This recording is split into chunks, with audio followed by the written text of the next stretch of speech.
Мандатот на премиерот Заев би можел да заврши на 30 септември.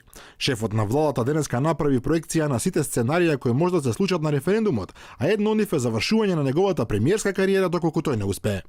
Ние политичарите нашето го направивме, одлуките ги донесовме. Не знаејќи како ќе излеземе од овој процес. Имам мандат како премиер до декември 2020 година.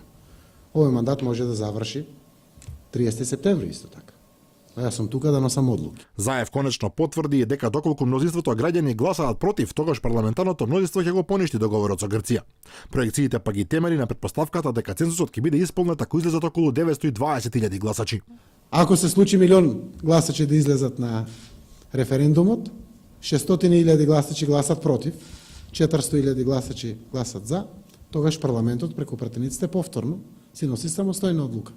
Затоа што граѓаните го дале своето мислење.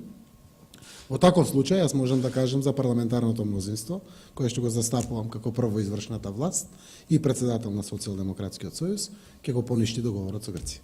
Тој уште еднаш потенцираше дека во случај цензусот да не биде исполнет, односно ако граѓаните не донесат одлука воопшто, во тој случај целата работа ќе ја завршат институциите. Во меѓувреме на повидок уште еден референдум сосема спротивен на оној на владата.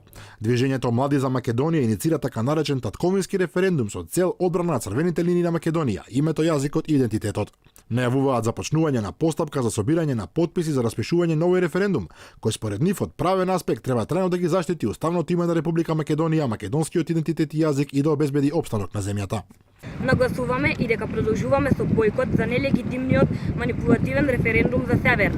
Бојкотирањето на противзаконскиот референдум, најавен од владата за есенва, ќе осигура немање цензус за истиот, со што така наречениот Северен референдум ќе пропадне. Нашето мото е јасно и гласно: никогаш Северна, секогаш Македонија. Млади за Македонија најавија дека конкретни информации за референдумот, како и самото референдумско прашање ќе бидат соопштени во наредните денови.